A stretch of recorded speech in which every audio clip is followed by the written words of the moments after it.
চাই অস্ট্রেলিয়ার সাথে অস্ট্রিয়া 0 এবং স্পেন হচ্ছে 3 করেছে গোল। তো এটা কিছুটা কি একপেশি ম্যাচ ছিল কিনা, বিকজ অস্ট্রিয়া ভাবে আমরা পারফর্ম কি করতে দেখেছেন, আপনার বিশ্লেষণটা আগে জানতে চাইবো।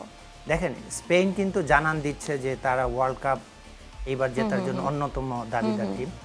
এবং আপনি দেখেন, আমি যদি একটু স্ট্যাটিস্টিক্স দেই, শর্টস অফ টার্গেট স্পেন নিয়েছে টোটাল 10টা অন টার্গেট, এবং অন্যদিকে অস্ট্রিয়া একটাও নিতে পারেনি।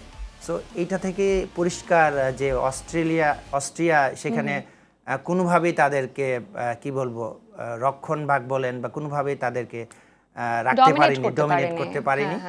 পক্ষান্তরে স্পেন স্পেশালি তারা উইং থেকে অ্যাটাক করেছে। লামিন ইয়ামাল বারবার কিন্তু সে ইনসাইডে ঢুকছিল এবং সামটাইম সে ইনভার্টেড উইঙ্গার। সো সেখান থেকে কিছু ডেঞ্জারাস বল সে ক্রিয়েট করেছে।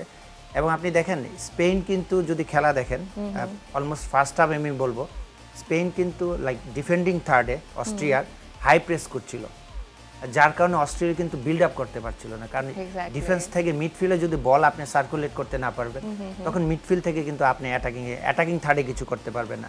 অ্যাট দ্য সেম টাইম আমি বলবো যে এটা খুব একপেশে একটা ম্যাচ ছিল, এবং তার কৃতিত্ব ডেফিনেটলি অ্যাটাকার এবং ডিফেন্ডারকে আমি ধন্যবাদ দিতে চাই। অ্যাট দ্য সেম টাইম তাদের গোলকিপার সিমন, সে কিন্তু একটা রেকর্ডও করেছে। আপনি জানেন যে 57 মিনিটে আসলে তিনি সে ওয়ার্ল্ড কাপের ইতিহাসে একটা রেকর্ড করেছে, 519 মিনিট সে কোনো গোল কনসিড করেনি, যেটা কিনা 36 বছর আগে ছিল ওয়ার্ল্ড কাপের ইতিহাসে।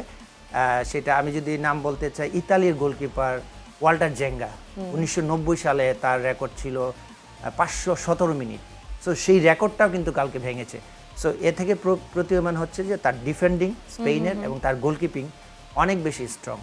ডেফিনেটলি তাদের মিডফিল্ড অনেক কন্ট্রোল থাকার কারণেই কিন্তু ডিফেন্সে প্রেসার কম পড়ে, এবং ডিফেন্সে প্রেসার কম্প্যাক্টনেস থাকলে গোলকিপার